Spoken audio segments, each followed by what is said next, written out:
Sur nos chemins de conscience, aujourd'hui j'ai envie de vous parler de la voix intérieure. Cette petite voix, cette grande voix, qui parfois prend peu de place, parfois beaucoup. Quelle que soit la manière dont elle agit en vous, cette voix intérieure a vraiment beaucoup d'importance. Je m'appelle Alexandre Devina et je vais vous partager mon expérience. Nos chemins de conscience, c'est une aventure humaine au cœur de chacune et chacun d'entre nous. Comment mieux vivre en paix, d'abord avec soi-même et puis entre nous.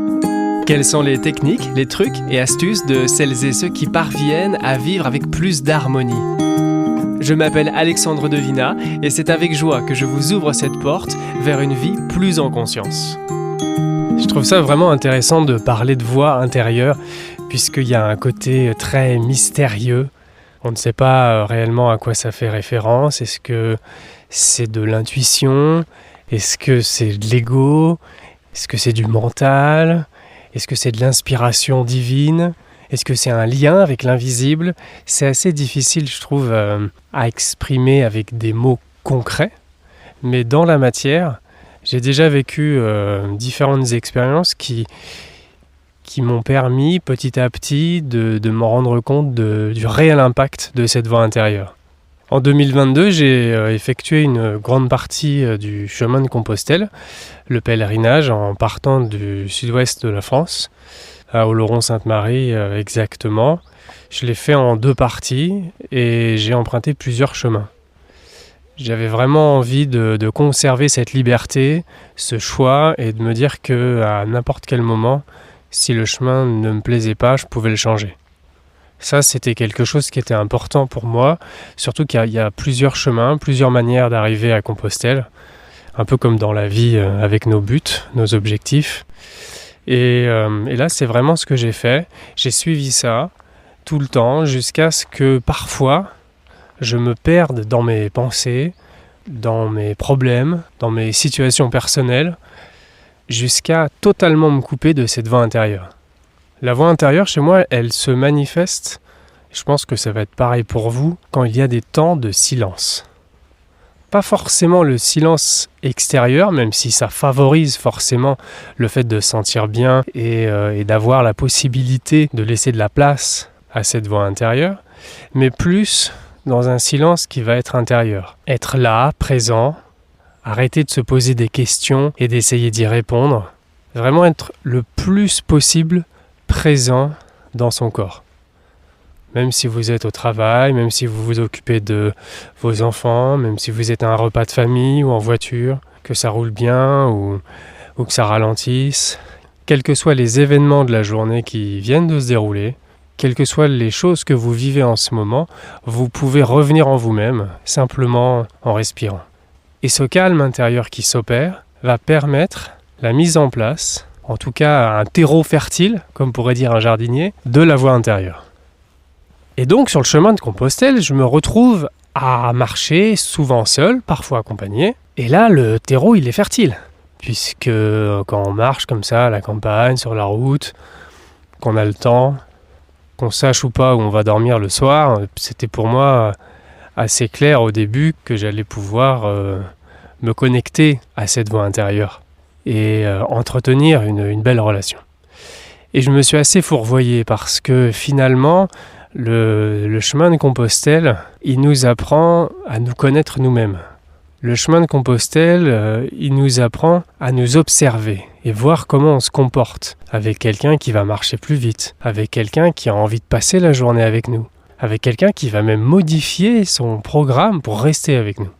La voix intérieure, sur le chemin, d'une manière générale, elle s'est manifestée différemment. Il y a des moments où j'ai pu ressentir, recevoir des images qui me proposaient, qui m'invitaient, je vois ça comme des invitations, qui m'invitaient de ralentir, qui m'invitaient à m'arrêter dans un café, dans un village, à prendre le temps. Et il y a une part de moi qui souhaitait contrôler, qui souhaitait diriger, qui souhaitait marcher plus vite, faire plus de kilomètres, qui souhaitait rattraper les gens avec qui j'avais commencé à marcher le matin, qui souhaitait dormir là où ils vont dormir pour pouvoir repartir avec eux le lendemain. La voix intérieure, elle s'en fiche de ça. Je vois ça comme l'écho de notre âme. Pour moi, la voix intérieure, c'est ça. C'est l'écho de notre âme. Et notre âme, notre cœur, notre part divine, elle sait toujours ce qui est bon pour nous, la meilleure direction et la meilleure manière surtout d'y arriver.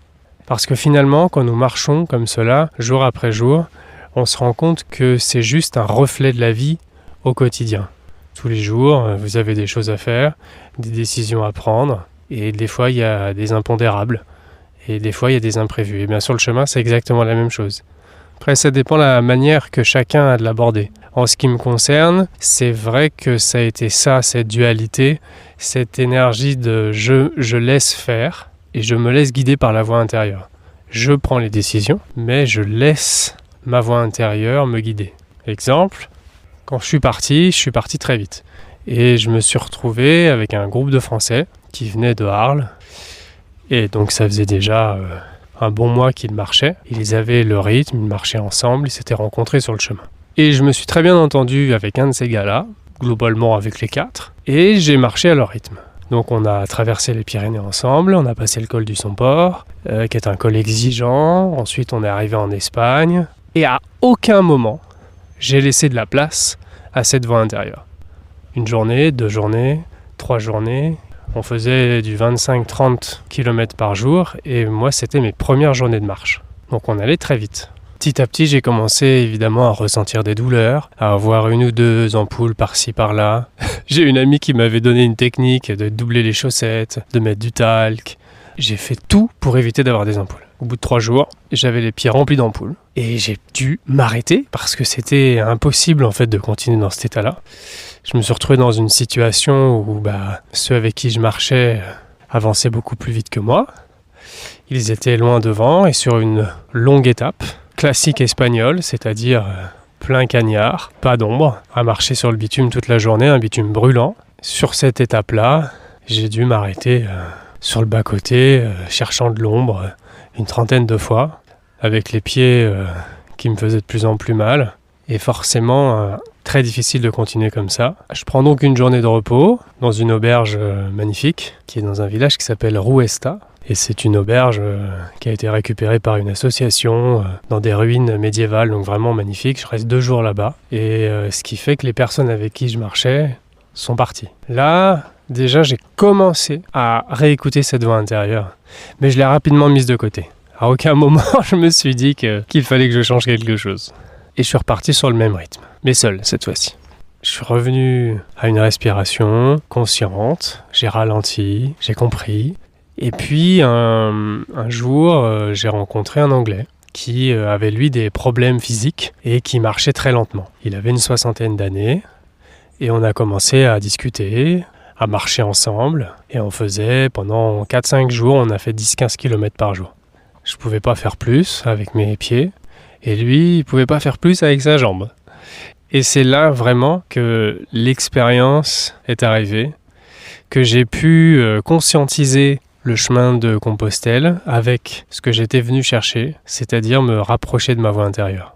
Alors comment ça se manifeste concrètement au quotidien quand j'arrive à marcher avec cette voix intérieure sur le chemin de Compostelle ? Eh bien de différentes façons. Déjà, la première chose qui apparaît, c'est le lâcher-prise. Ce lâcher-prise qui permet un total abandon du contrôle, de la volonté de décider, du désir de prendre des décisions. Il suffit juste de regarder en soi pour voir si, quand les opportunités apparaissent, il y a un oui ou un non. En marchant avec cet Anglais, nous nous sommes laissés séduire par les différents villages rencontrés au fur et à mesure du chemin.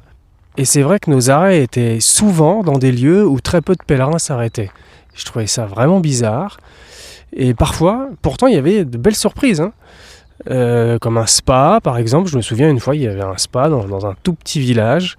Un café sympa aussi, avec une belle ambiance. Il pouvait y avoir une place centrale, très accueillante, ombragée. Ou même une auberge, une fois, qui a été spécialement ouverte pour nous, qui avait vraiment aucun pèlerin dans le village.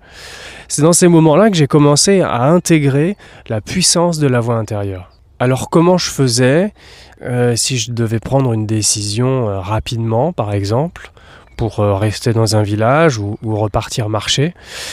D'abord, je prenais quelques secondes en respirant avec conscience pour revenir en moi. Puis, je pose la question et je laisse venir la réponse. La réponse, elle est spontanée. naturel, je veux dire c'est assez fluide normalement, et souvent accompagné de la joie. Si la réponse elle a du mal à venir, le corps peut être une ressource. Par exemple, si finalement je décide de continuer à marcher, ça m'est arrivé, alors que mon corps était épuisé, je vais ressentir plus de tension. C'est là qu'il est important d'être à l'écoute de son corps. La voie intérieure, c'est une voie à suivre si vous avez envie de vivre avec plus de fluidité, plus de souplesse, un peu comme de l'eau qui coule lentement pour rejoindre l'océan. J'aime cette image qui parle d'elle-même. Je vous souhaite avant tout de vous faire confiance. Nos chemins de conscience, merci pour votre écoute. Partagez, restez connectés et prenez soin de vous.